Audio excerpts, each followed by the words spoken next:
Hey, what's up? Kalen here. In this video, I wanted to talk about something I noticed yesterday, which is like if you're thinking about building some sort of bootstrap software product or some kind of a passive income as a developer, that you see something that's already out there and you go, I'm not going to build it. Somebody's already doing it. And I think that sort of is a trap that people can fall into.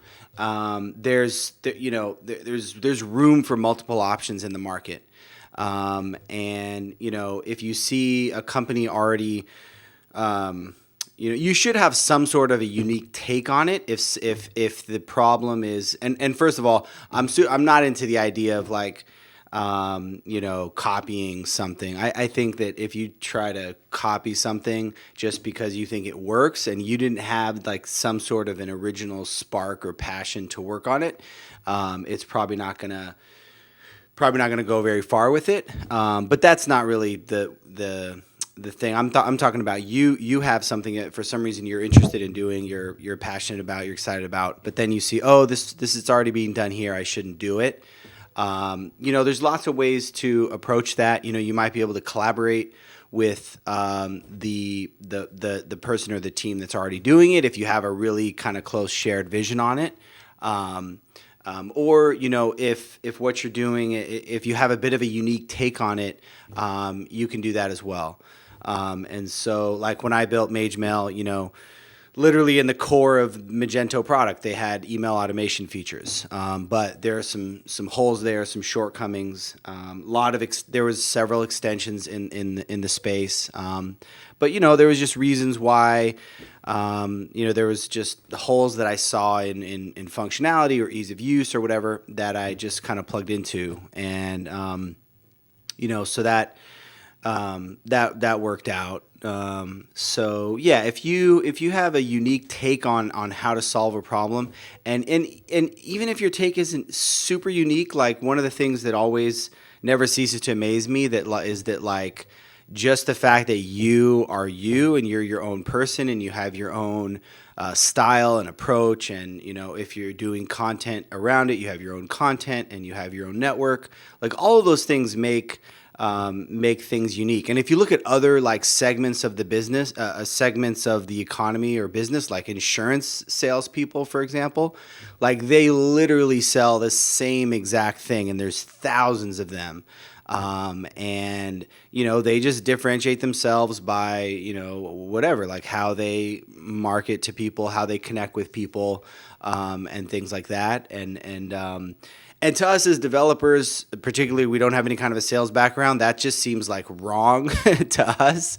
Like, and I'm not saying we should just all be selling the same exact thing. That doesn't make sense. But there's a principle there, which is that how you sell something, how you market it, matters a lot. Like there's entire business models where the product is the same, and then you just have to figure out how to market it in a unique way.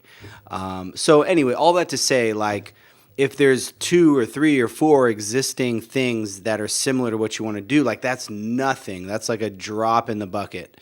But it is funny though too, because like I tend to pick business niches that are very sort of specific, like email marketing for Magento, or this recruiting for Magento, where there aren't really a lot of existing competitors. And so I don't tend to deal very well with a competitor. Like when I see somebody competing, I get a little feisty about it. Whereas other people, for example, people that work in the agency world, they're so used to having tons of competitors because there's lots of agencies that they're a lot more comfortable with it. I could do a whole separate video on this, but they're a lot more comfortable with it than I am, and that's probably something I need to work on a little bit. The only reason I'm mentioning that is because I'm basically saying don't be shy about sort of competing with somebody, but I can tend to take that a little bit, get a little feisty about that myself. But from the perspective of, is there room in the market for a different product, like I think totally. So that's one of those things, there's certain things I hear people say. I've done videos on, oh, it needs to be perfect and then just ship it and things like that. And then this other thing of just like, oh, I'm not going to do it because X is already doing it. That's another one of those like keyword triggers where I'm like, that's probably not entirely true. Like if, it's one thing if you're not that into the idea, then okay, whatever, move on to something else. But if it's something that, really you thought of yourself and it kind of originated from something that you were really interested in, then it's probably worth exploring. And just because somebody else happens to be doing it, you might not even be thinking about the ways in which you would do it differently once you really start working on it and get into it. Like you don't even know what your product's going to be until 6 months into building it, launching it, iterating on it, getting feedback. I mean, it's going to change. So just because before you've built it, you see something and you go, oh, it's already there. What you end up building could be completely different. You could try to collaborate with them. There's so many options. So if there's a space you're interested in, just go for it.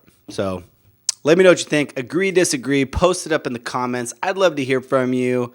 And thanks for watching.